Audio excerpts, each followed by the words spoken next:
उनकी चिंता करने के लिए बहुत लोग हैं। इसलिए हम घर घर में देखते हैं, दो भाइयों में देखते हैं, रोज अखबारों से ये खबरें भरी रहती हैं। एक भाई की जमीन दो भाइयों के बीच में जरा सी जमीन के बंटवारे के लिए 10 गज जमीन के लिए हत्याएं हो जाती हैं। ये 100 गज मेरी है, ये 500 गज मेरी है। लेकिन लार्जर पिक्चर आपको बताता हूं तो इसको जरूर मनन कीजिएगा। और आज के दौर में संचार क्रांति में सब कुछ आपके पास है। मैं कोई तथ्य रखूं, आप उसको अभी क्रॉस चेक कर सकते हैं, घर जाके कर सकते हैं। यह जमीन आपके पास नहीं है।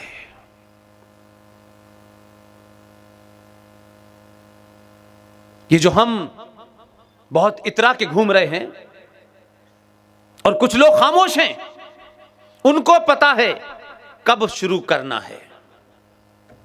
उन्होंने वो शुरू कर दिया एजेंडा, लेकिन मैं से बाहर नहीं निकल रहे। मेरा घर सुरक्षित है, मेरे पड़ोस में हत्या हो जाती है तो मुझे क्या फर्क पड़ता है। अगर 35 में भगवान राम के पुत्रों के नाम से जो शहर है, अगर दिवाली वहां नहीं मनाई जाती या हम दिवाली नहीं मना सकते तो फिर दिवाली का कोई मजा नहीं है।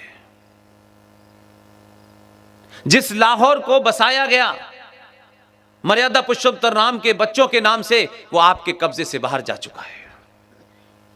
आपने दिवाली घर मनाना शुरू कर दी,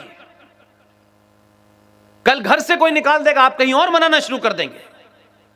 लेकिन आप निकालने वाले को वहीं रोकना नहीं चाहते। मैं चाहता हूं उसको वहीं रोक दीजिए। मेरा सिर्फ इतना ही कहना है आपसे। 1991 में हम एक समाज के रूप में, एक राष्ट्र के रूप में बात बहुत करते हैं, चिंताएं बहुत ज्यादा करते हैं, लेकिन इतने स्वार्थी हैं कि हम उसमें कुछ खोना नहीं चाहते। हमारा स्वार्थ है, इसलिए हम बोलेंगे नहीं, चुप रहेंगे। हमारा स्वार्थ पूरा हो जाए तब हम बोलेंगे, चाहे देर हो जाए। इसलिए कल की घटनाएं भी, परसों की घटनाएं भी, 2 साल पुरानी भी घटनाओं के बारे में हम जानना नहीं चाहते। और हम बहुत खुश हैं, बहुत बड़ा मकान है, 4 गाड़ियां हैं, बेटा अमेरिका में है। हम इस बात से सिर्फ इतने खुश हैं। 1991 में राम मंदिर का आंदोलन अपने चरम पे था।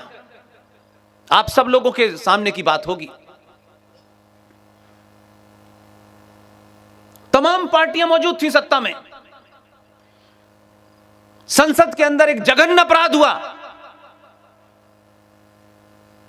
बहुत सारे राष्ट्रवादी मूक दर्शक बने बैठे रहे। इसलिए जब यह बात कहो तो लोगों को लगता है किसी खास के खिलाफ हैं। मैंने बार बार कहा, मैं किसी के भी खिलाफ हो सकता हूं, सिर्फ राष्ट्र के खिलाफ नहीं हो सकता। इसलिए मेरी चिंता का विषय दूसरा है।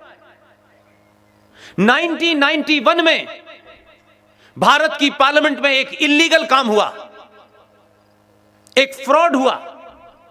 किसी ने उसको चैलेंज नहीं किया क्योंकि सबके स्वार्थ थे। नरसिम्हा राव की सरकार ने बहुत सोच समझ के एक गाजर पकड़ा दिया आपको कि इसे आप खाते रहिए, और कहा कि यह राम मंदिर आंदोलन है, इसको हटा करके अयोध्या में मर्यादा पुरुषोत्तम राम के मंदिर को जिस बाबर ने तोड़ा था, इस मुद्दे को इसको हटा देते हैं और बाद में एक कानून ले आते हैं।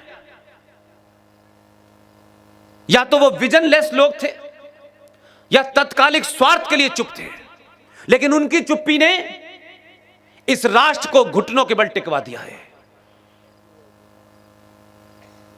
एक सरकार के दबाव में 1991 में भारत की पार्लियामेंट में एक कानून बना, उस कानून का नाम था प्लेसेस ऑफ वर्शिप एक्ट 1991। पूजा के अधिकार पे एक कानून बना। वो कानून क्या है कि 15 अगस्त 1947 को उस दिन तक जितने हजारों, जो भारत का रिकॉर्ड है, जो आर्काइव में मिलता है, 30,000 से ज्यादा मंदिर, उनको या तो चर्च में या मस्जिदों में कन्वर्ट कर दिया गया। और कानून बना के 15 अगस्त 1947 को जो इनका स्टेटस है, ये स्टेटस बना रहेगा। कोई, किसी ने ये नहीं पूछा कि भाई ये कैसा कानून हो सकता है कि जिस आदमी ने मेरा घर लूटा, जिसने मुझे बेघर कर दिया, मेरे घर पे कब्जा कर लिया, और भारत की पार्लियामेंट ये कहे कि अब ये कब्जा जो है आज से लीगलाइज होता है, इसकी यथास्थिति बनी रहेगी, आप कोई दूसरा मकान ढूंढ लीजिए। और दबाव देखिए कि जितने मंदिर तोड़े वो सारे रिकॉर्ड पर हैं, और आपकी आस्था के केंद्र थे हजारों मंदिर,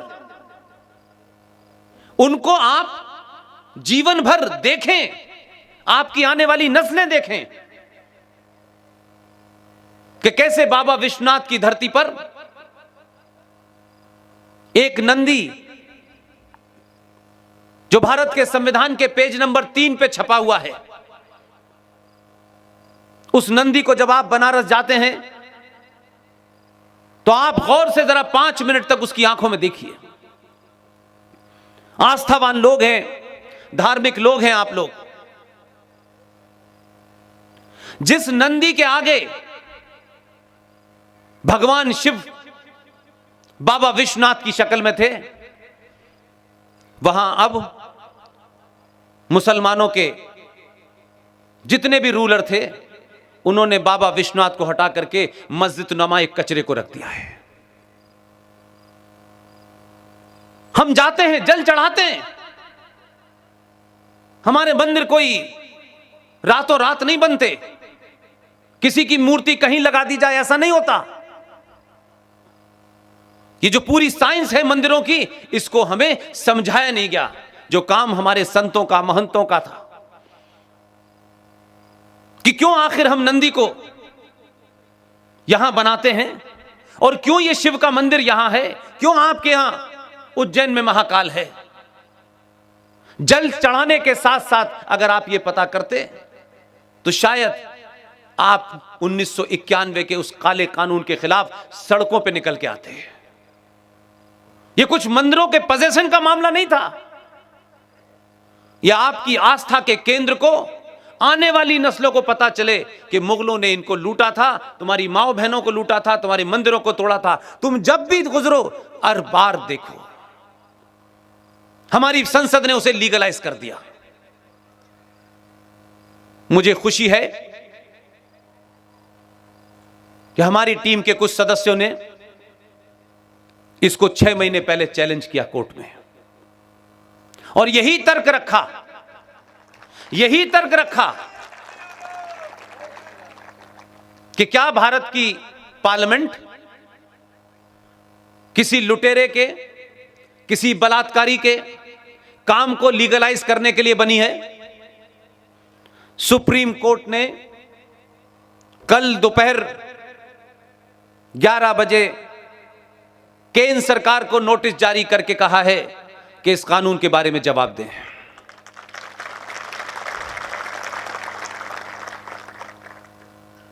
इसी तरीके से एक बहुत ही खतरनाक एक कानून जो 1923 में बना था, 1956 में उसे अमेंड किया गया, 1995 में उसे अमेंड किया गया, और 2013 में फिर मैं यही कहूंगा, क्या राष्ट्रवादी ताकतें नहीं थी?